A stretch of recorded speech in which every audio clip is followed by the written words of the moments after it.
Hey guys, what's going on? Robert for International Pulse Research. Mais um vídeo para você que está acompanhando a gente pela internet, através do YouTube. Legal, então hoje é um sábado bonito. Agora que são 11 horas da manhã e vamos seguir à frente aí. Tem muita coisa. Hoje uma live, talvez outra amanhã. A gente vai tentar aí se aproximar mais. É muita coisa. Tivemos uns cálculos aqui no Wyoming. Bernie Sanders ficou em segundo, mas isso não significa nada. É um estado, tem vários estados, aí depois que se constituir, chegar lá na frente, vai ser o candidato que vai representar os democratas. Legal, então, pessoal, dólar disparado no Brasil. Você que está acompanhando aí, você tem que entender um pouco, a gente vai fazer a sinopse daquilo que está acontecendo no cenário brasileiro. Taxa Selic baixa, isso não reflete, está favorecendo as bolsas de valores. Claro, está tendo fuga de capital. Uma bolha vai tá sendo submergida aí nas bolsas de valores, principalmente do Brasil. E a gente vê aí que mesmo com o Banco Central recebendo autonomia do palhaço Jair Bolsonaro, a gente está vendo aí que o ministro da Fazenda está deitando, enrolando, chamando funcionário público de parasita. Só que eles esqueceram que o quartel-general da falcatrua e do roubo é o Banco Central e a ciranda financeira no Brasil. Então o dólar sobe, bolsa cai, não está favorecendo ninguém, teve fuga de capital, está tendo mais fuga de capital, nunca existiu tanta fuga de capital, é isso que você tem que entender. Aí o pessoal fala, não, mas os estrangeiros têm que investir no Brasil. Para quê? Para depois tirar a remessa de todos os seus lucros, porque o Brasil não cobra sobre lucro de dividendo, o que cobra aqui nos Estados Unidos, que é 40%. Então tem que taxar os ricos. Então, de acordo com os padrões da OCDE, você sabe muito bem, cobra entre 8% a 13% de imposto sobre as pessoas aqui nos Estados Unidos. Então, o imposto, às vezes, aqui tem estado que não tem. É um pouco mais alto do que no Brasil. Só que no Brasil, as taxas, ou seja, os tributos, são mais altos em cima do quê? Em cima do consumo. Todo mundo consome. Todo mundo bebe, todo mundo come, todo mundo gasta, todo mundo compra, todo mundo se veste e paga. E é isso que mata. Você vai no mercadinho comprar um pacote de arroz, tá R$20, 8 é imposto, 12 é o valor real. Então, isso é diferente dos países subdesenvolvidos. Por quê? A carga tributária em outros países favorece quem? Os ricos aos pobres. Aos pobres, porque tudo é revertido. Os Estados Unidos cobra 40% de soberania e dividendo aí de outros, da riqueza, patrimônio propriamente dito. No Brasil é o contrário. O Itaú vai e entrega 9 bilhões para 4 famílias, não cobra absolutamente nada, eles saem ileso, não paga imposto. Sem falar os lucros e dividendos. Uma família rica recebe ações e depois os lucros dessas ações também é repassada para as famílias de forma errada. Então, afeta a arrecadação e afeta também a desigualdade. Porque em contrapartida, se você for fazer um gráfico de 10 a 0, descendo delineadamente da forma decrescente, né? Crescente, decrescente, 0 a 100, você vai ver que os impostos em países de primeiro mundo são mais altos, mas os tributos de países, aliás, impostos nos países de países periféricos, submergentes como o Brasil e a América do Sul toda, são mais baixos. Só que em contrapartida, os tributos no Brasil são mais altos, e impostos em outros países da OCDE são mais baixos. Por que eu estou querendo dizer isso? Porque tudo que foi colocado, foi criado para atacar o mais pobre. Vou dar um exemplo para você. Se você recebe aí R$2.000 de salário mínimo, você vai ter que pagar imposto. O rico que recebe 10 também vai ter que pagar imposto. Só que quando tira do pobre 5%, reflete, porque ele já tem pouco. Do rico não reflete. E assim vai sucessivamente. Então o que eu quero mostrar para vocês é que todos os impostos eles é um reflexo de uma reversão contra a população. E a gente está vendo o que está acontecendo. O Banco Central, que é o cartel da máfia da corrupção, junto com o sistema financeiro. 5 bancos controlam 85% de toda a transação financeira. Você sabe disso muito bem.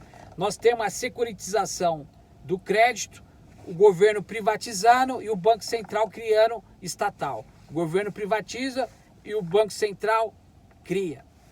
Uma máfia que ninguém sabe. Swap cambial a gente não vai falar. E operação compromissada, que também está aí para tentar maquiar a inflação, que é uma mentira propriamente dita. Então, por isso, gente, nós vimos que na época do PT-lulismo, dos governos progressistas de Lula e PT, o povo teve uma ascensão de classe. Não é que o PT conseguiu tirar milhares de pessoas da linha da pobreza e da miséria. É que teve uma ascensão de classe fantástica, que ajudou muita gente. Todos nós somos gratos, e muita gente é grata. Porque o Lula fez algo que só ele fez em todos esses anos de Brasil depois de Nova República. Certo ou não? Isso. Só que não teve uma mudança estrutural. Foi aí que o Brasil caiu do cavalo, porque o Lula, quando saiu de Washington, ele falou, ferrou, Marisa, agora eu vou ter que trabalhar para os bancos e para o povo. O que eu faço? Aí ele deu 70% para os bancos, através do consenso de Washington. Ele tinha que seguir a cartilha do IMF, tinha que seguir a cartilha do consenso de Washington, do BID, do Banco Mundial, e 30% foi para a população. É o que está acontecendo agora. Jair Bolsonaro é 30% organizado, nós somos 70% perdido, que nem segue em tiroteio. Então, afeta a arrecadação e afeta a desigualdade nesse modelo de tributação que o Brasil tem, que são adotados nos países. Por isso que esse tipo de política fadada ao fracasso, presta atenção, ela exige reforma em cima da reforma da Previdência que foi feita e da trabalhista. Porque eles têm que continuar dando o roubo, dando dinheiro roubado do povo para a ciranda financeira, para o rentismo. Então, aumento de taxa de consumo nos países pobres é maior do que aumento nos países ricos com a taxa refletida, ou seja, em patamares mundiais da OCDE, que bate aí na casa de 8% a 13%. Então, outra coisa importante no Brasil, você precisa estar ligado, os acionistas não são tributados. Então, as remessas de lucros de acionista, que nem o Banco Itaú, aliás, o Banco Itaú, pagou 9 bilhões para 4 famílias, não saiu nada de um bolso, nada que eles receberam, entendeu? Não foi tributado. Então, a gente tem que entender isso. Sai de 7% a 5% do salário do pobre. Se o pobre vai receber o seu salário miséria, que é 1.000 e pouco agora no Brasil, 1.050, vamos colocar assim, você vai ter que pagar de 7% a 5% sobre isso. Então, esse modelo, ele atrai a desigualdade, ele anda na contramão.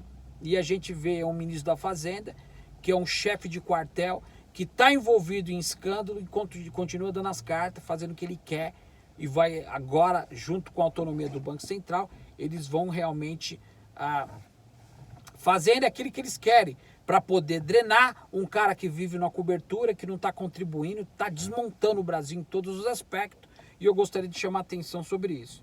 Então, é uma crise, a ideia dessa crise sem precedência, né, uma crise provocada, ela forja a austeridade. O que significa isso? Ela, propriamente dito, ela forge para que haja, em contrapartida, o teto do gasto, que vai ser predominante até 2036, se nós não tomarmos uma providência.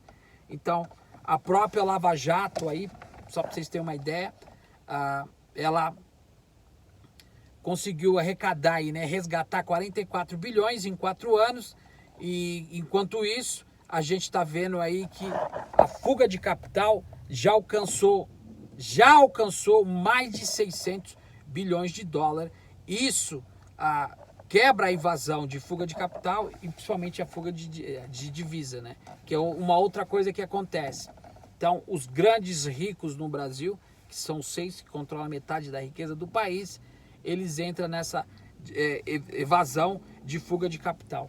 Então, eles não deixam, né, Paulo Guedes, o dinheiro morto. Ou seja, claro que o dinheiro é transferido em dólar e mandado através de companhias offshore. O que eu gostaria de fazer uma ressalta, gente, que tudo isso que foi acontecido, os avanços sociais que foram feitos pelo Lula, pelo Dilma, foi um fator predominante, mas por um tempo que não foi um tempo determinado, foi um tempo paralelamente temporário, ou seja, nós tivemos essa ascensão de classe como uma roda gigante que eu sempre explico para vocês. Em contrapartida, nós não tivemos o fator primordial, que eram as mudanças estruturais que não acontecem. Então, o Brasil cai em uma baita tributação acima do trabalhador, aumenta a arrecadação e aumenta o imposto.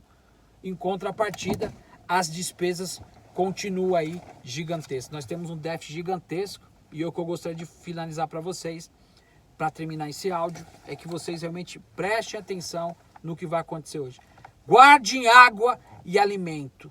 O Brasil vai passar por um processo revolucionário. Você vai acordar um dia, não vai ter luz, não vai ter água, vai ter um colapso, onde vai ser bloqueado o sistema financeiro, os três poderes, o tripé macroeconômico. Se preparam. Você vai sair para casa, aliás, de casa para a rua, você vai ter que se debater com filas, porque não vai ter combustível, não vai ter alimento. E é isso que o Brasil precisa para nascer da cinza. Nenhum país do mundo, de primeiro mundo, saiu do atoleiro da cinza através de eleições e de voto. Foram através de revolução. Se preparam, gente. Isso não é novela das 8. Está tudo preparado, não se sabe a hora, o dia, nem o lugar. A polícia não vai estar esperando a gente chegar, pelo contrário. Se preparam, armazenem comida, água, é isso que o povo precisa. E o povo precisa entender que tudo que vai acontecer para o Brasil, paulatinamente, vai ser algo que vai colapsar o sistema, essa evasão de um sistema controlado por décadas. Mesmo com governos progressivos, nós não tivemos essas mudanças estruturais. Um grande abraço, a gente vai voltar a falar sobre isso. Fique atento, guarde alimento, guarde água. Esse ano não passa. Se prepara. O Brasil vai se levantar da cinza. O Brasil já tem um projeto popular, de cunho popular, onde o governo será um governo de punho popular, onde as pessoas e a parte de transição realmente vão presidir o Brasil em todos os aspectos. Sistema financeiro, da dívida, principalmente o Banco Central, tudo isso vai entrar em colapso e você precisa prestar atenção. Não é novela das 8, não é filme de Hollywood. É algo que o Brasil precisa necessariamente para que ele possa ser inserido na economia global. Um grande abraço, a gente vê no próximo vídeo. Robert for International Pulse Research. Don't go away, stick around. Até mais.